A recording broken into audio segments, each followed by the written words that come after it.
골로새서 1장 13절 말씀 다 같이 한 목소리로 받들어 읽도록 하겠습니다. 그가 우리를 흑암의 권세에서 건져내사 그의 사랑의 아들의 나라로 옮기셨으니. 아멘. 우리가 이 어제 말씀을 통해서 주님께서 이미 우리를 흑암의 권세에서 건져내어 주셨고 또 옮겨 주셨다라는 것에 대해서 살펴보았습니다. 그래서 이미 우리가 이 소속된 그 세상이 바뀌었다는 거죠. 여기서 흑암의 권세 또 사랑의 아들의 나라 이렇게 이야기하는데 이게 소속이 바뀌었다는 것이 뭐 여러 가지 내 삶의 한 부분이 바뀐 것이 아니라 말 그대로 우리의 국적이 바뀌는 것처럼 완전히 그렇게 바뀌었다는 겁니다. 그래서 이 예수를 믿고 세례를 받게 되었다. 즉 예수를 믿음으로 성령을 받았다. 라고 할 때 그것은 말 그대로 어떤 변화냐? 신분이 변했는데 소속이 나라가 바뀐 것이기 때문에 이것은 이 나라는 단순히 지구상에서 우리가 소속된 그런 나라가 아니라 온 우주를 포함하는 그러한 영역의 문제죠. 그렇기 때문에 이것은 완전히 세상이 변하고 우주가 변한 겁니다. 그래서 이제 그러면은 문제는 우리가 어떤 나라의 소속으로 살아갈 것인가? 우리가 흑암의 권세를 두려워하면서 살 것인가? 아니면은 거기에 그 예전에 살던 버릇대로 그렇게 살 것인가? 아니면은 이제 하나님의 사랑의 아들의 나라, 즉 예수 그리스도의 그 나라의 백성으로 살아갈 것인가? 이제 우리에게 남은 문제는 바로 그런 문제죠. 근데 우리가 주님께서 이렇게 건져내어 주시고 옮겨 주셨는데도 불구하고 자꾸 그 예전 방식대로 살려고 하는 관성들이 있습니다.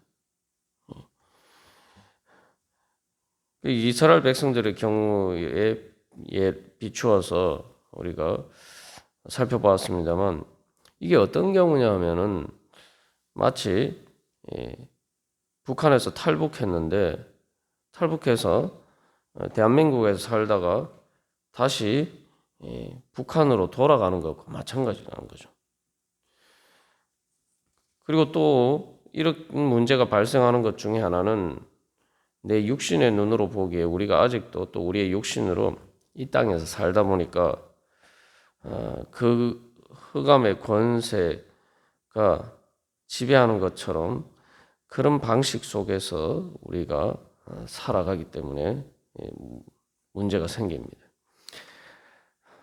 그러나 우리가 한 가지 다시 한번 분명히 깨달아 알아야 될 것은 주님께서 흑암의 권세에서 건져내 주셨는데 내가 마치 아직 그 흑암의 권세에 사로잡힌 것처럼 살아간다면은 그건 어리석은 일이죠. 그래서 이 흑암의 권세와 관련해서 우리가 나누었습니다만 이 흑암의 권세가 우리에게 작용할 때 우리가 느끼는 가장 중요한 현상들은 주님의 빛 가운데로 나아가는 것을 나아가지 못하도록 우리의 발목을 붙잡는 역할들을 한단 말이죠. 아주 단순하게 우리가 지난번 나눈 것처럼 내가 주님 앞에 예배하고 기도하러 나아가는데 이게 괜히 싫은 거예요. 그래서 이제 목회를 하다 보면은 뭔가 어떤 하나님께서 역사를 하시기 위해서 뭔가 말씀하실 때에 그 말씀을 전하고 나면은 뭔가 하나님의 진리의 빛 가운데서 뭔가 해결돼야 되는 문제들이 드러나고 그런 상황이 되면은 사람들이 자꾸 이렇게 일부러 안 나와요. 괜히 나오기 싫어진단 말이에요. 아무 말 안 하고 제가 이렇게 뭔가 이렇게 권면하지 않고 뭔가 어떤 영적인 문제 해결을 위해서 말 그대로 노터치 할 때 그냥 가만 놔두면은 아무렇지도 않은데 뭔가 이제 하나님의 뜻을 따라서 이렇게 말씀을 전하면은 갑자기 안 나오기 시작한단 말이죠. 그리고 왜냐하면은 빛 가운데 그 흑암의 어두운 것이 드러나니까 그렇게 되면은 문제가 생기죠. 흑암의 권세 입장에서 보면은 불리한 일이란 말이죠. 감추어져 있어야 되는데 그 문제들이 해결되려고 하면니까 이 사탄의 악한 것들이 발목을 사로 붙잡아서 빛 가운데로 나아가지 못하도록 붙든단 말이죠.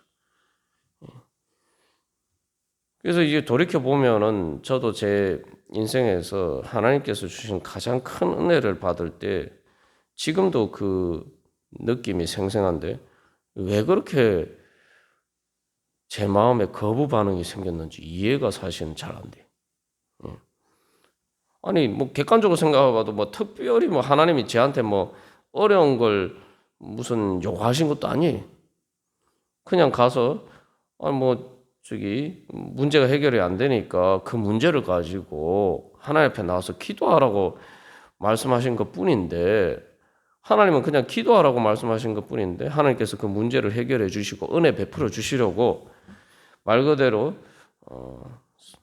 놀라운 은혜를 주시려고 그냥 기도하라고 말씀하신 것뿐인데 막 마음에서 이게 소가 도살장에 끌려가는 심정처럼 그런 식으로 막 뭔가 거부 반응이 그냥 이 머릿속에서 생기는 게 아니라 내 마음의 중심의 깊은 곳에서부터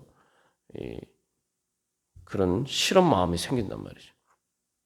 이 지나고 돌이켜 보면은 아니 뭐 그게 무슨 정말 하나님께서 뭐 날 보고 뭐 순교하라 그러신 것도 죽으라 그러신 것도 아닌데 그리고 그 일을 통해서 완전히 천지가 개벽하는 것 같은 그런 하나님이 놀라운 은혜를 주셨는데 왜 그랬나? 객관적으로 보면 이유가 없어요. 근데 그게 바로 내 안에 작용하는 흑암의 권세였다는 거죠.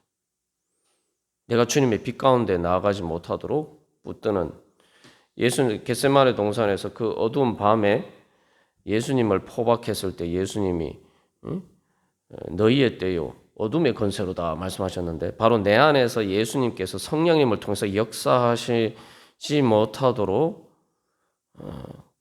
붙드는 것 그게 바로 내 안에 있는 흑암의 권세 때문에 그랬다는 거죠.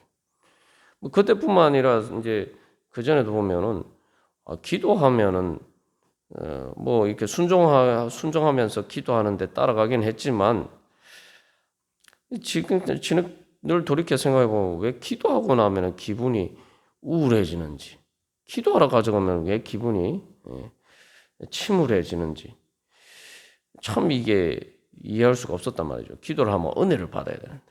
근데 결국 그것도 돌이켜 보면은 내 안에 그서 작용하는 그 흑암의 권세를 통해서 내가 느끼는 감정이었다.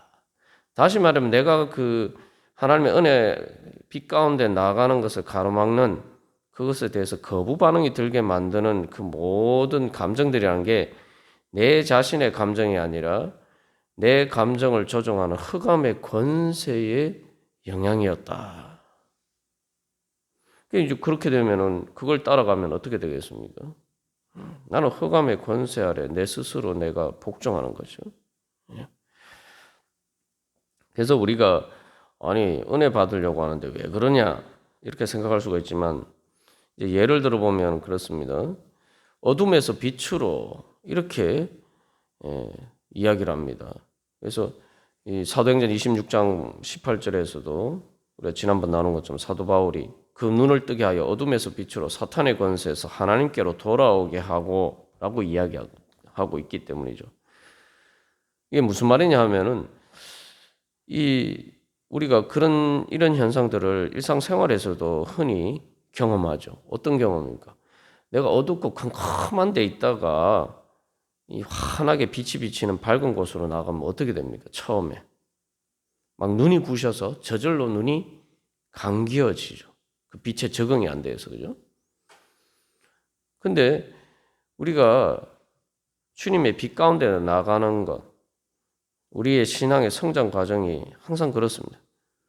뭔가 하나님께서 나를 은혜의 지경으로 인도하시는 새로운 은혜의 문을 열어주시고 나를 이끌어내실 때에 우리가 어두운 데 있다 보니까 빛 가운데 가면은 이게 적응이 안 되는 거예요.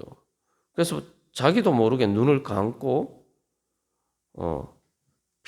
주춤하게 된단 말이죠. 그 순간에 우리가 빨리 눈치를 채야 돼요. 주님께서 나를 흑암의 권세에서 건져내셨다. 그런데 나는 이 세상에 어두운 데 살다 보니까 그게 익숙해져야 되는 거예요. 그래서 그 순간에 내가 빛이 너무 밝아서 눈이 감겨지고 주춤할 때에 그렇다고 해서 우리가 그 빛을 저버리고 다시 어두운 가운데로 눈이 부시니까 어두운 가운데로 돌아가 버리면은 어떻게 되겠습니까? 빛 가운데로 못 나가는 거죠. 우리가 그럴 때는 오히려 다시 이렇게 빛 가운데 조금 있으면은 조금만 거기서 참고 인내하면서 있으면은 눈이 자연스럽게 또 적응이 돼요. 그리고 어두운 가운데서 보이지 않던 아름다운 것들이 보이기 시작합니다. 말 그대로 사도 바울의 말처럼 눈이 진짜 뜨게 되는 거죠. 그래서 11절에서도 모든 견딘과 오래 참음에 이르게 하시고라고 이야기했는데 우리가 그 순간에 그래서 주님 안에서 견디고 참으면서 빛에 적응하려고 해야 되는 거죠. 그래야지 우리가 빛 가운데 거할 수가 있는 것입니다. 이 예를 들어 보면은 뭐 당연한 것처럼 생각되는데 우리가 자꾸 이렇게 뒷걸음칠 때가 많단 말이죠. 그래서 눈이 부시니까 다시 예전에 어두운 가운데 그냥 거하려고 하는 그런 이 관성이 우리 안에 있습니다. 관성이라는 것이 예전에 작용하던 그 힘의 영향력을 이야기를 하죠.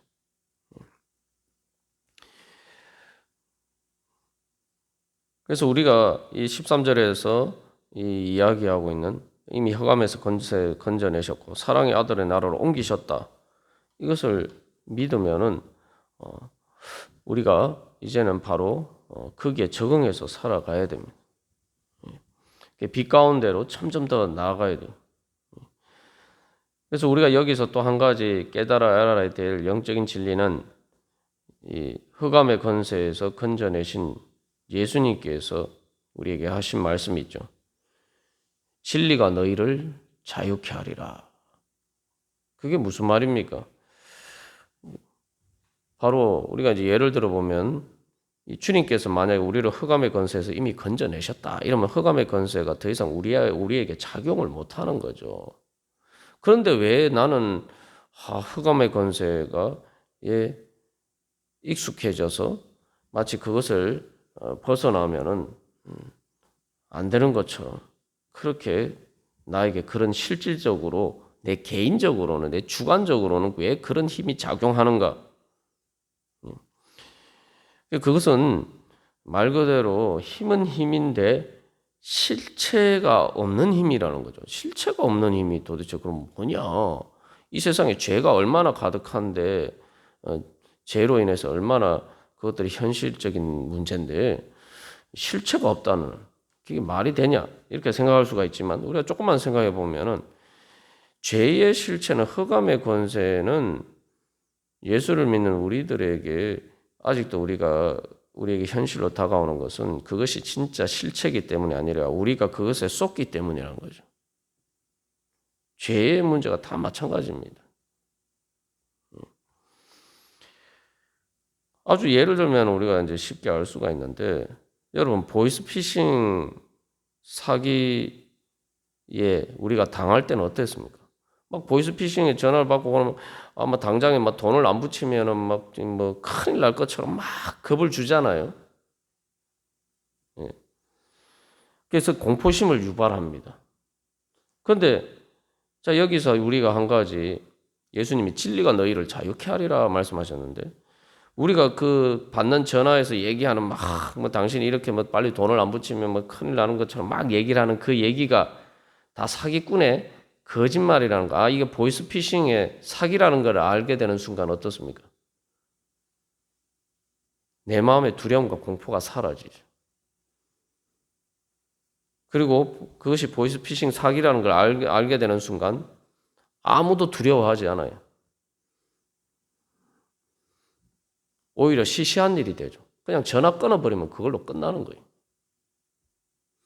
그러면 더 이상 그 보이스피싱 사기꾼은 나에게 힘을 발휘하지 못합니다. 근데 왜 오늘날도 많은 사람들이 그 사기에 속아서 막 공포에 사로잡혀서 두려움에 사로잡혀서 자기 멀쩡한 돈을 막 이렇게 송금을 해준단 말이죠. 진리가 너희를 자유케 하리라. 그게 사기라는 걸 깨달아 아는 순간 거기서 자유하는 거예요. 그래서 이 흑암의 권세가 우리에게 작용하는 것은 왜 우리가 그것을 벗어나지 못하느냐, 예수를 믿으면서도. 우리가 그 사탄의 거짓에 쏟기 때문에, 사탄의 거짓에 속아서 그 공포심에 두려움에 사로잡혀 있기 때문에. 그러나 주님께서 이미 흑암의 권세에서 건져내셨기 때문에 그것이 더 이상 나에게 아무런 힘과 영향력을 발휘하지 못한다라는 사실을 우리가 깨닫는 순간, 그것이 다 그 나에게 주는 두려움이라는 것들이 다 거짓이라는 것을 깨닫는 순간 우리는 거기서 자유하게 됩니다. 그래서 사탄의 힘은, 사탄이 악한 권세가, 흑암의 권세가 뭔가 힘이 있어서 그런 게 아니라 내가 거기에 속아서 내 스스로 거기에 복종하기 때문에 힘이 생기는 거예요. 우리가 주님 앞에 나갈 때, 오늘도 우리가 찬양했습니다만 마귀들과 싸울지라는데 영광 영광 할렐루야. 우리가 말 그대로 이 믿음대로 살아요. 이미 예수님의 통해서 죄와 사망의 권세는 이미 무장해제가 다 당해버린 거예요. 그 예전에 또 한 가지 더 예를 들자면 일제시대에 이제 8.15 광복이 되고 일본군의 모든 무장해제가 되는 그 순간에 예전에 일제시대 생각하고 자꾸 이렇게 두려워하면은 계속 그 권세 아래에 있는 거죠. 그러나 사람들이 8.15 광복이 된 줄 알고 나니까 그 다음에 어떻게 됩니까? 오히려 일본군들이 일본 사람들이 조선 사람들을 막 피해서 도망가죠. 완전히 역전이 되거든요. 우리가 주님께서 우리를 해방시켜 주셨다 믿는 정말 그 믿음 안에서 사는가? 우리가 다시 한번 우리의 믿음을 점검해보고 바로 주님께서 우리를 구원해 주신 그 구원의 진리를 말 그대로 깨달아 아는 가운데 오늘도 우리가 그 믿음의 담대한 믿음으로 성령의 능력을 간구하면서 그 성령의 능력 안에 빛 가운데 살아가시기를 간절히 소망합니다. 다 같이 기도드리시겠습니다.